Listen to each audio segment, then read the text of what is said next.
Hey everybody, today we're going to be talking about antianginals.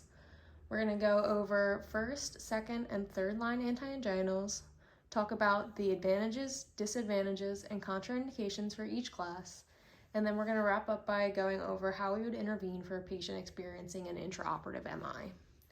So, let's get into it. Antianginals, there are first, second, and third line agents. Nitrovasodilators are our first line, cardioselective beta blockers are our second line, and calcium channel blockers are our third line treatments. So, nitrovasodilators. The two drugs for these are nitroglycerin and isosorbide. They act by promoting nitric oxide release in the smooth muscle, which then activate the GC pathway and cause vasodilation. These are preferential in venodilators, and they result in a decrease in preload, causing a decrease in ventricular wall tension, a decrease in inotropy, and a decrease in cardiac workload, which relieves our angina, and we're happy. These are going to be, since we are vasodilating, these are going to be contraindicated in our patients who have a systolic blood pressure less than 90, and anyone who's taken a phosphodiesterase inhibitor within the past 24 hours. This is also going to be contraindicated in people who have a inferior wall MI seen in leads 2, 3, and AVF. Our cardioselective beta blockers, our drugs for these ones are esmolol and metoprolol. These work by competitively antagonizing G-alpha-S adrenergic beta-1 receptors, and we get atrial side effects, we get coronary side effects, and we get ventricular side effects. So, when we block in the SA and AV node, we get a decrease in heart rate.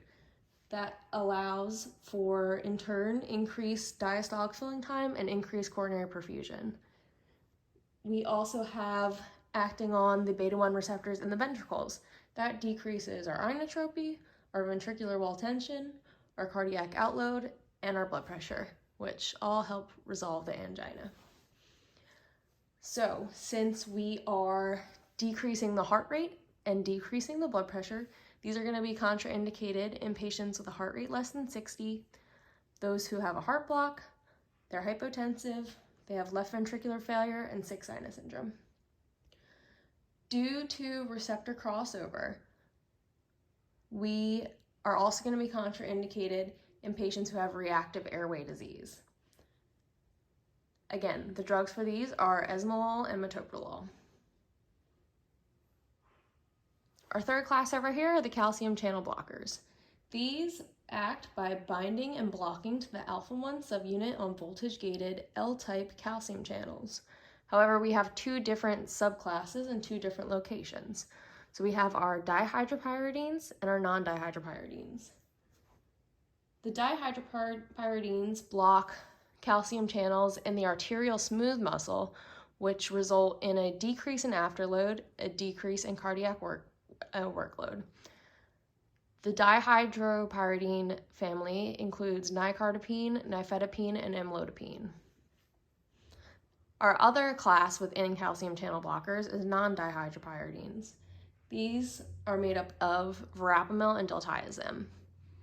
These ones block both in the heart and in the vasculature, so we get a decrease in chronotropy and inotropy as well.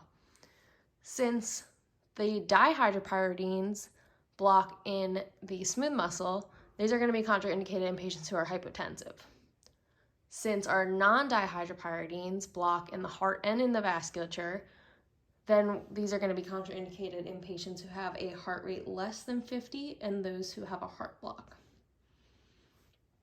So, if we have a patient who's experiencing an MI intraoperatively, the first thing we want to do is identify. We want to look at the leads and we want to see what wall the MI is in. If it's a wall other than the inferior wall and we have no reactive airway disease, we're going to treat with a nitrovasodilator, either nitroglycerin or isosorbide. If we have an inferior wall MI seen in leads 2, 3, and AVF, we don't want to give a nitrovasodilator because we don't want to drop the preload. So if we have an inferior wall MI, if we have no reactive airway disease, we're going to give a beta blocker.